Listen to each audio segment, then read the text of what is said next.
Salut les yogis, comment ça va? Bon bah ici aujourd'hui avec mon maître à moi qui va se prêter au jeu un nouveau segment que je vais mettre en place il s'appelle Sofasana pour que tu puisses aussi pratiquer le yoga depuis le confort de ton canapé.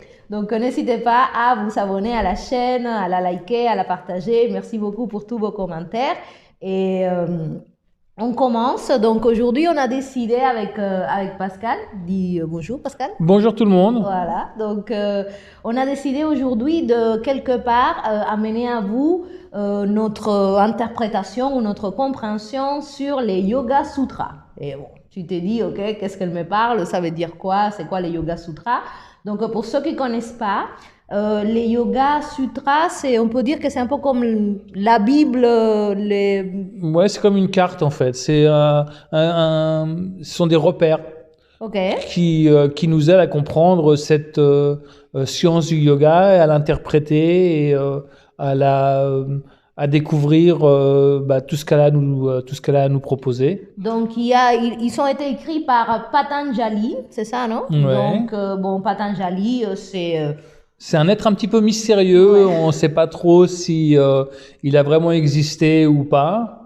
Mais En tout cas, il a laissé. voilà, il y a ce livre parce qu'il y a quelque chose de très intéressant avec le yoga, c'est que c'est pas quelque chose qui a été transmis par écrit, c'est-à-dire que tout a été transmis à l'oral. Ouais. Ça passe du gourou, du maître à l'élève et ainsi de Des suite. bouche à oreille. De bouche à oreille, on va Voilà. dire, voilà. D'accord. Et donc, du coup, il y a ces fameux Yoga Sutra de Patanjali que peut-être, si tu pratiques, tu as déjà entendu parler. Mais bon, si tu es comme moi, je ne les ai jamais lus. Donc, ça va être aussi, voilà, t'inquiète pas, c'est normal. C'est notre but, en tout cas, c'est amener peut-être une compréhension un peu plus simple, un peu plus concrète et pratique à la vie de tous les jours, parce que malgré tout, tu peux les appliquer, même si tu les as pas lus en sanskrit, etc. Bah, tu peux te les approprier et effectivement Les utiliser. Les utiliser. Voilà, c'est ça qui nous intéresse. Dans la vie de tous les jours. Alors la première chose à comprendre déjà ou à savoir, c'est le mot sutra. Qu'est-ce qu'il veut dire? Donc sutra, la traduction c'est su, c'est qui connecte, et tra, c'est qui transcende. D'accord.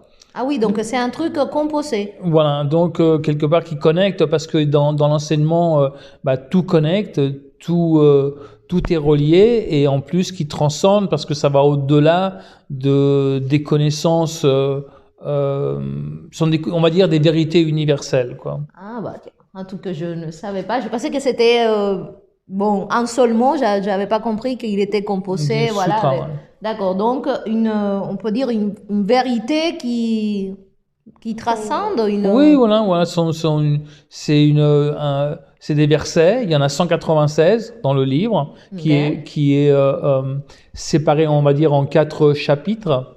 Et ce qui est intéressant dans ce livre, c'est que sur les 196 versets qui définissent et qui approfondissent et qui donnent tous les détails du yoga, il y en a que 4 ou 5 qui parlent de l'aspect physique que nous on connaît beaucoup maintenant en Occident, les cours de yoga, les classes de yoga et tout ça. Mais en fait, c'est une toute petite partie de. Ouais, c'est plus axé sur la conscience alors. C'est plus axé sur le côté émotionnel, spirituel, psychologique, mental, que le côté physique en fait. D'accord. Bon, déjà, ça te donne un peu la mesure en tout cas à l'époque, hein, certainement, s'ils sont dédiés que 4 ou 5 versets au côté physique de la chose, c'est que dans leur compréhension, le plus gros peut-être du chemin s'est fait au niveau de l'esprit, non? Du mental, de la conscience. Je pense qu'il y a un grand chemin à parcourir à ce niveau-là. À ce niveau-là, oui. D'accord, ok. Donc, on va aujourd'hui se concentrer sur le premier parce qu'il faut bien commencer quelque part. Ils sont en sanskrit, que c'est un peu. Donc, sanskrit, c'est une langue, c'est la langue du yoga. Ouais, c'est une langue morte. C'est une langue morte, c'est-à-dire qu'elle n'est plus vraiment utilisé, on ne l'enseigne plus vraiment. Si tu vas en Inde, il y a des endroits où tu peux prendre des cours de sanskrit. Alors c'est assez intéressant parce que moi j'en ai pris quelques-uns et les interprétations sont très variées. Comme les gens. Voilà, tu peux aller dans une école et on va te donner une définition, une traduction bien précise. Et tu traverses la rue. Tu traverses la rue, tu vas dans l'école d'à côté et c'est pas du tout la même chose. Non. Et donc les académiciens, on va dire, du sanskrit en Inde, ils sont souvent en conflit. D'accord, pour déterminer qui a raison ou pas. D'accord, voilà. ok, d'accord, ok. Donc, bon, aujourd'hui, on va commencer par le premier sutra, qui est en sanskrit, il s'appelle Hatha Yoga Nushasanam. Voilà, et donc la traduction, c'est maintenant, le yoga va nous être enseigné dans la continuité d'une transmission sans interruption. Voilà. Donc, c'est intéressant parce que moi, j'avais déjà entendu le premier sutra, mais c'était pas du tout, on va dire, cette traduction qui... Je pense que ça dépend aussi des livres que tu lis, parce qu'il y en a plein. Oui, il y a beaucoup de livres. Voilà. Voilà. Dans le mien, c'était le yoga, c'est ici, c'est maintenant. Il y a beaucoup d'interprétations, il y a beaucoup de traductions de différents auteurs, de différents maîtres. Et donc, après, je pense que chacun doit faire ses recherches. Et puis... et connecter avec peut-être l'interprétation qui lui parle le plus. Voilà, qui résonne le plus avec chacun d'entre vous et d'entre nous. Et voilà, donc après, c'est un petit peu aller faire du shopping, quoi, en quelque sorte. Hein. Il y en a un qui vous passe entre les mains, vous le lisez ou vous l'ouvrez. Après, peut-être vous envoyez un autre. Et à un moment donné, si c'est un sujet qui vous intéresse, vous allez tomber sur le bouquin qui correspond à vos besoins et qui va vous donner tout ce que vous avez besoin de savoir à ce sujet, quoi. Et c'est vrai que bon, là ici dans le livre, dans l'interprétation qu'il donne, il parle voilà que ce sutra, donc à nouveau, maintenant le yoga va nous être enseigné dans la continuité d'une transmission sans interruption. Donc selon le livre, il parle de le moyen de transmission du yoga, que c'est toujours maintenant, comme dit Patanjali, c'est-à-dire qu'il s'enseigne à celui qui est prêt, disponible, motivé, et il se transmet sans interruption, de maître à disciple. Et donc, c'est très important la motivation. Et donc, peut-être à ce sujet-là, tu peux raconter cette anecdote, avant, quand tu commences à faire du yoga, qu'il fallait être très persévérant, tu vois, quand tu tapais à la porte Oui, je sais pas exactement si c'est... Enfin, c'était... Au départ, d'abord le yoga, il était enseigné t'allais pas dans un cours de yoga comme on fait en Europe maintenant ou en Occident en général. Tu allais voir le maître du village ou de la ville où tu habitais et c'était un professeur et un étudiant. Cours particulier tout le temps. Tout le temps. Et donc, ça commençait déjà avec, on va dire, une difficulté. C'est qu'il fallait absolument que tu sois très intéressé, très motivé à vouloir apprendre ce qu'on allait t'enseigner. Donc, on raconte que quand le disciple cherchait un gourou, il trouvait son gourou, il allait chez lui, il tapait à la porte, et le gourou ouvrait la porte, mais ne le laissait pas rentrer tout de suite. Il lui demandait ce qu'il voulait, et donc le disciple lui demandait qu'il était intéressé à apprendre le système du yoga, et le gourou lui disait, écoute, très bien, reviens demain. Et donc il revenait le lendemain, il tapait à la porte, et ainsi de suite. Et il le faisait revenir le surlendemain. Il le faisait mariner un petit peu, tu vois, pendant 2-3 semaines, pour être sûr que le disciple était vraiment, vraiment intéressé et que c'était quelque chose qu'il voulait faire. Et au bout de 2-3 semaines, finalement, il le laissait rentrer et il commençait l'enseignement. Ouais, donc effectivement, ça, c'est un peu en raccord à ce qu'il dit là, que la motivation, c'est, on va dire, un des premiers pilier pour pouvoir apprendre le yoga, quelque part. Voilà. Exactement. Et puis bon, ça donne aussi, ça passe aussi un petit message que même si vous allez dans un cours de yoga ordinaire, comme on peut voir ici en Occident, en Europe, aux États-Unis ou un peu partout, c'est qu'il faut être intéressé. C'est-à-dire que quand vous allez faire votre cours de yoga, vous ouvrez vos oreilles grandes et vous ouvrez les yeux grands et vous êtes attentif aux instructions qu'on vous donne et aux informations qui sont partagées entre le professeur et vous, de façon à vraiment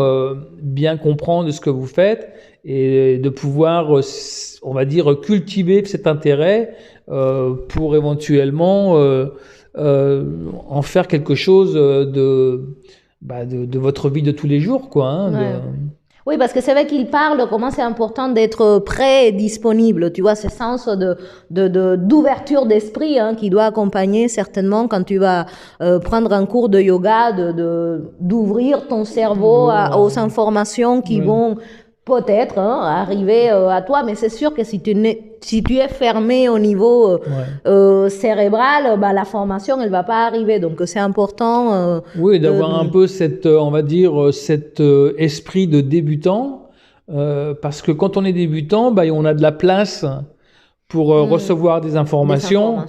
Que quand on dit je sais, quelque part on se bloque, on bloque la possibilité d'apprendre des choses de nouveau. Donc voilà, tout ça fait que les cours de yoga après deviennent plus intéressants et en plus ils vont t'amener à développer une pratique qui sera la pratique qui sera la tienne. Tu n'auras plus besoin d'aller dans les cours ou quoi que ce soit, mais tu pourras pratiquer tout seul et faire le yoga qui correspond à tes besoins. Voilà quoi. D'accord. Donc moi, effectivement, je vais parler plus de ma compréhension de ce premier verset Hatha Yoga Anushasana, que quand on m'a dit, voilà, à moi on me l'a traduit, le yoga c'est ici, c'est maintenant.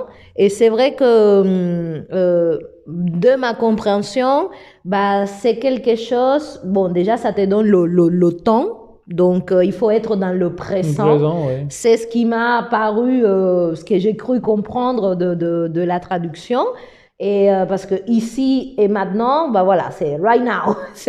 Et donc, je trouve que ça donne aussi comme une espèce d'évolution parce que ici et maintenant, c'est tout le temps, tu vois, quelque part, t'es tout le temps ici et maintenant. Quand tu commences ta pratique, cette respiration, c'est ici et maintenant, mais la prochaine, c'est ici et maintenant. Ouais. Et donc... cette notion d'être au présent tout le temps, quoi. D'accord, ok. Ouais. Et toi, tu avais compris, quand tu as commencé à étudier ce Yoga Sutra, tu as tout de suite compris l'importance d'être dans le présent? Oui, j'ai tout de suite compris d'être l'important dans le présent parce que je me suis rendu compte qu'en fait, beaucoup des peurs auxquelles on peut être assujetti, c'est ou soit dans le passé ou soit dans le futur. Parce qu'après, quand on est dans le présent et qu'on regarde, on peut avoir des problèmes, des histoires qui sont pas nécessairement marrantes à gérer dans la vie de tous les jours. Mais quand on regarde à l'instant présent, et qu'on qu'on ouvre les yeux et qu'on regarde autour de nous, en général, les choses vont plutôt bien, quoi. Il n'y a pas de souci majeur si vous regardez autour de vous et que vous faites le point sur vous-même au moment présent. Oui, c'est ça qui est important, ouais. Voilà, ça va, quoi. Il y a pas même si ça va pas, vous allez voir que si vous avez votre esprit dans le moment présent, vous allez trouver des solutions pour régler ce que vous avez à régler. Donc c'est vraiment important de garder son esprit aujourd'hui, tout de suite, parce qu'il y a moins de peur. Toi, tout de suite, tu as fait la relation avec les peurs. Oui, oui, complètement, oui. Il y a moins de peur que dans le passé ou dans le futur. La raison pour laquelle je parle de ça, parce que le premier sutra qui demande à être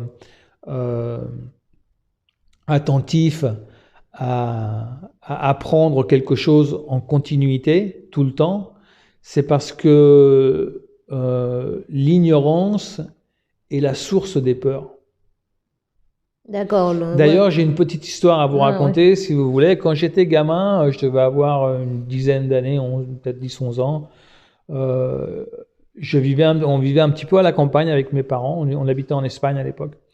Et c'était une époque où encore il n'y avait pas de problème. Un enfant pouvait se déplacer tout seul le soir, n'importe quel moment de la journée, et il n'y avait rien à craindre. Et donc, moi, j'habitais notre maison. Elle était, je vais faire, je sais pas, peut-être une quinzaine de minutes de marche sur un petit chemin à travers les bois, et j'arrivais dans ma maison. Et donc, je faisais ce chemin le matin pour aller de chez moi à l'école, et c'était plein jour, donc je voyais tout ce qui se passait. J'avais absolument pas peur. Mais le soir, quand je rentrais, alors je sortais de l'école vers 3-4 heures l'après-midi, mais après j'allais traîner en ville avec mes copains, etc. Donc je prenais le dernier bus ou je rentrais en stop à l'époque et je me faisais déposer devant mon chemin. Et après, je devais faire les 10-15 minutes, mais dans l'obscurité totale. Et j'étais mort de peur. Voilà.